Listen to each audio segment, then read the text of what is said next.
Magandang umaga po sa ating lahat. Ito po si Brother Sunny dito po sa The Boys Vlog, no? At tayo ay maggagawa ng isang magandang special video. Special to kasi para po to sa mga baguhan, ano? Sapagkat ako'y bago rin lang, pero medyo nauna man ng konti sa iba. Ang pag-uusapan natin ay mga 10 kamalian, 10 kamalian ng mga bagong YouTuber, yung mga nagmamadali, no? Kailangan pakinggan yung maigi to dahil ito po ay para sa inyo, no?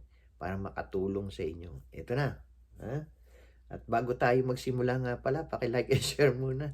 Like and share para tayo dumami, no? Wag nyo kakalimutan yan. Sa The Boys Vlog or The Boys Journey, pwede yan parehas, no? Okay, 10 kamalian. Unang-una. Profile name. Ayan, ako napapansin ko kasi ito no. Yung iba mga profile name, ang hahaba ng mga ginagawa. Wala akong masama yan. Kahit ilagay mo dyan yung buong pamilya mo, wala namang problema. Ang sinasabi kong profile name, pag kayo nagawa ng profile name, yung maigsi lang, madaling isipin, madaling tandaan. Bakit mga kaibigan? Halimbawa ngayon, dinikitan kita. Tapos, babalik ka. Madali lang yan, walang problema. Paano ko sinabi mo, bukas na lang. Dumating ang kinabukasan. Sino ba yung profile, yung aking pinuntahan? Ano nga bang pangalan nun? Patay na. Hindi ka na nabalikan. Ha? Ang gamitin yung mga profile name, yung mga madadaling matandaan. Example, Deboy. Deboy Vlogs. Deboy Journey. Yan ha. Pangalawa, Rod TV. Yan Kasimple lang, Rod TV. Ito pa isa, Ra Garcia. Ayan, yung mga small lang. Wag nyo lang, yung iba kasi nagagawa, parenthesis, asterisk, may number pa sa dulo, may sinilagay pang asterisk ulit, may underscore pa. Nako, ang hirap hanapin yan. Para sa inyo din yan, pagka ganyan ang ginawa ninyo, no? Ayan ang una. Pangalawa, kinakalimutan ang privacy. Ay, nako. Ano yung mga privacy? Una, cellphone number. Pangalawa, yung mga family name ninyo. 'Di ba? Hindi ho masama. Hindi ho masamang gumawa ng inyong mga ganyan. Pero dapat may privacy, no? Halimbawa, talagang ayaw mo nang burahin. Pwede mo namang i-blurred yan, i-blurred, no? Yan, mawawala yan. Hindi ho makikita, no? At ang tinitignan natin dito yung privacy rights ninyo, no? Kasi pagka nasanay kayo lagi dyan, dyan napapasok yung mga dragon. Sisirain ang inyong buhay. No? Di ba? Marami na tayong mga kaibigan na natanggalan ng channel. No? Dahil po yan sa privacy nila. Hindi na nila binibigyan pansin. Number 3. Restart ng restart. Ay, naku. Restart na restart. Bakit mo nire-restart? Ha? Napakadali lang yan no? Pag hindi ka makabuo ng isang sentence, ang gawin mo mga kaibigan ay post mo muna yung yung video. Naggagawa ka ng video, hindi ka makagawa, post muna. Isip, 1, 2, 3, bilang hanggang 10. Tapos start ulit. Makakabuo ka niyan. Hindi pwedeng hindi, no? Wag ho kayong mahihiya. Talagang ganyan lang sa simula, ha? Ito pa, number 4. Mabilis na kagad, number 4 na, Pang-4, wag ho kayong mag-iisip kagad na sana meron ako noon, bagong gadget. Sana meron ako nito, bagong ganito. Alam niyo ho, yung mga nagsisimula, ako na, kita nyo nga ako, hanggang ngayon, yan pa rin cellphone na yan, ang ginagamit ko. Ganun pa rin, minsan, gusto kong kumanta, wala naman akong pambili. Niregaluhan ako ng anak ko, nag-intay ako. Binili ako ng JBT Bluetooth. Ganun ho kayo. Wag ho kayong masyadong atat na atat sa pagbibili ng mga gadget. One of these days, pag kaya nyo na, okay lang. Pero kung ikaw mayaman, ikaw may kakayanan, bumili ka sa abot ng gusto mo. Pero kung ikaw ay katulad ko lang din na nagre-restart, nag-i-start pa lang, tiyaga-tiyaga muna tayo sa meron. One of these days, darating din yan. Ha? Ito, number 5, no? Ano ba yung number 5 ko dito? Dapat, nagre-research kayo.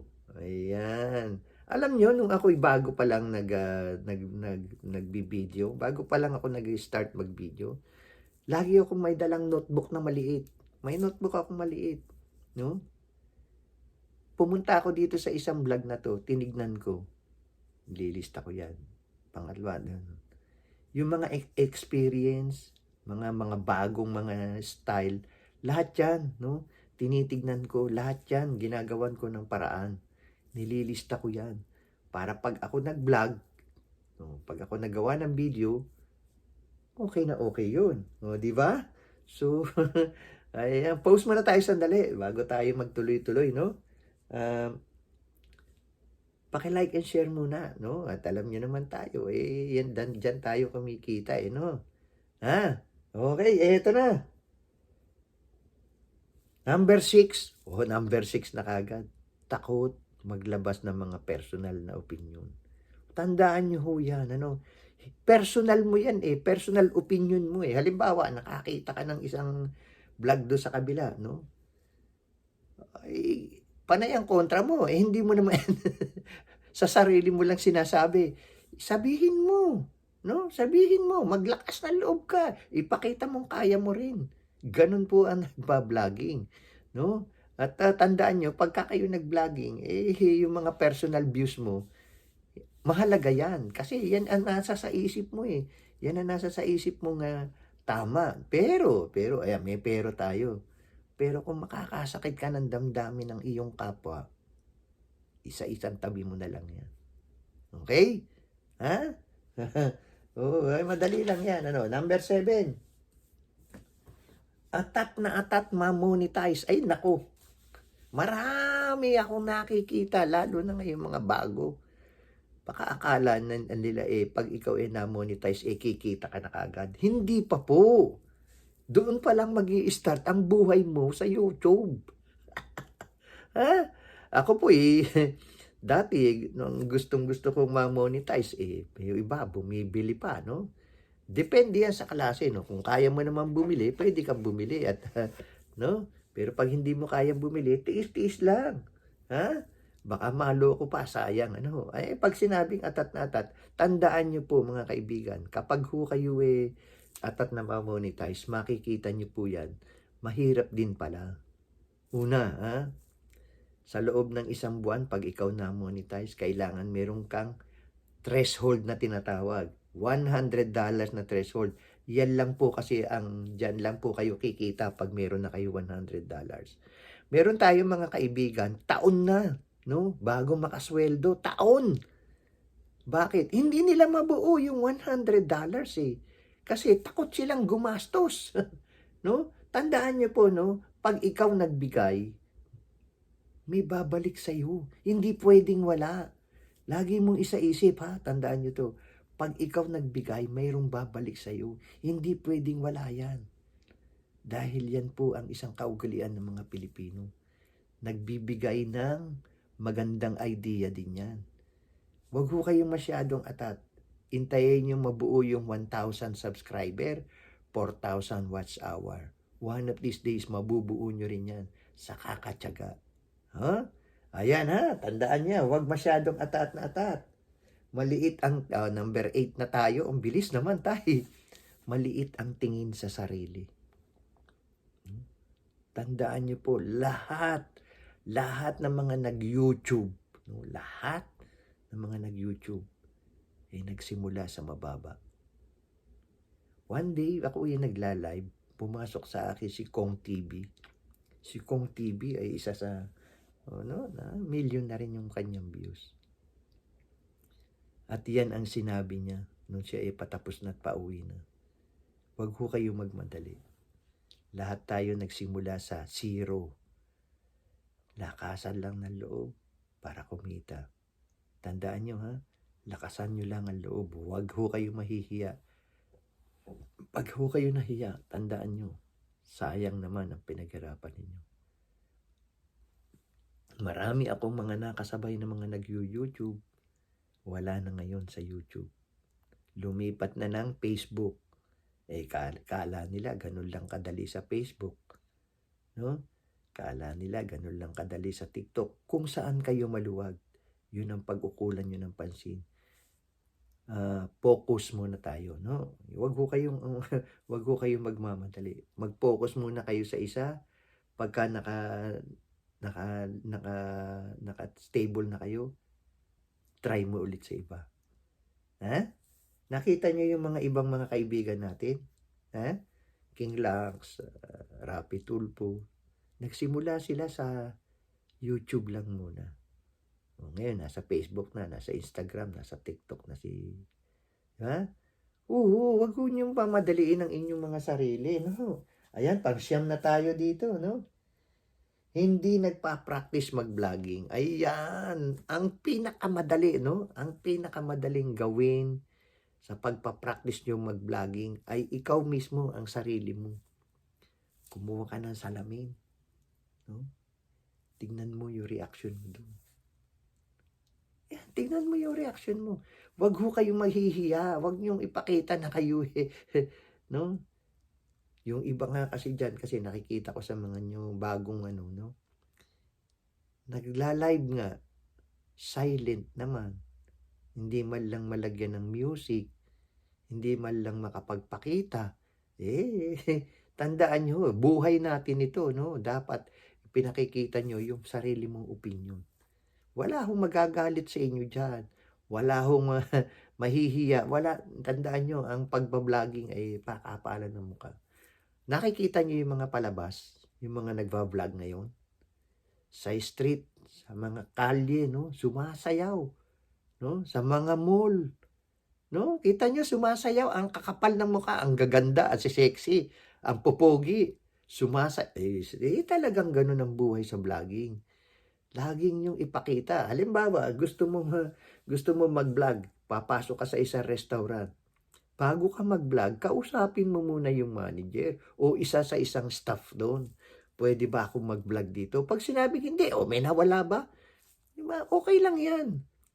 Ganyan lang ang buhay ng vloggers. Kailangan nagpapaalam ka sa mga mall, no? Tandaan mo, bago ka pumasok, dapat nakapagpaalam ka na.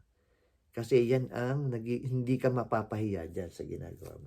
Okay, last na to. Kinakalimutan ang kumalma. Ayan, naku. Marami sa ating mga baguhan. Nanginginig na tuloy-tuloy pa rin nanginginig na. Pakapalan lang ho ng mukha. Huwag ho kayo matatakot, no? Pag kayo nagba-vlogging, wag ho kayo matatakot. Kahit mali yan, ituloy mo yan. Bakit? May edit naman mai-edit mo naman Halimbawa, nag-vlogging ka, may namali ka na sabi doon. Nakikita ngayon doon sa ano. Nakikita ngayon. I-edit mo. No? I-edit. Talagang ganun ang buhay. Dapat ini-edit. No? Ito, tandaan nyo to, tinan nyo, yan, no? Ako, nagsulat ako, talaga naman para makita nyo, no? Makailan nakakatulong ang hindi sa sarili nyo lang. Oo, natutulungan mo yung sarili mo, pagka ikaw mali ang ginagawa mo, no? Dapat sarili tayong palo. O yan! Dapat may sarili kang palo. Huwag mo nang iintindihin yung mga, ay, nako. Alam nyo, ang unang kumukontra sa pag-YouTube ninyo, wala nang dilit iba kundi ang inyong pamilya. Ang inyong pamilya. Sila ang unang kukontra. King Lax example. Na 2017 pa siya nag-start. Dahil gusto niya Ang unang-unang kumontra sa kanya, ang kanyang nanay. Pero hindi niya masyadong pinansin. No? Marami, no? Ako na lang, asawa ko Pero tuloy pa rin ako. Hindi ako nawawalan ng pag-asa. Ngayon, ilan? Magdadalawang taon na tayo na monetize. Kahit papano, kumikita. Di ba? Huwag ho kayo mahihiya, no? Huwag ho, tandaan niyo po, no? Ito po ang ginagawa natin, pagpa-vlogging ay isang suporta, hindi lang sa inyo, hindi lang sa sarili mo, sa buong pamilya mo to pag ikaw ay na kumikita na. Marami akong nakita, no? Marami akong nakita ng mga kabataan, no? Yung isa nga ang liit ng bata gustong makasayaw, gusto ano. Ngayon, ang lakas ng kumita, no? Dapat meron tayong lakas ng loob. Ipakita natin kaya natin. So, yan po muna ang aking mai-share sa inyo, mga 10 kamalian ng mga vloggers ngayon. Tandaan niyo po to, no? Malaking tulong to sa inyo. Marami pang kamalian, iilan pa lang yan, 10 pa lang yan. Dadagdagan pa natin later on. Maraming salamat po. Paki-like and share. Ito po si Brother Sunny, dito po sa The Boys Vlog. Tara na. Yun.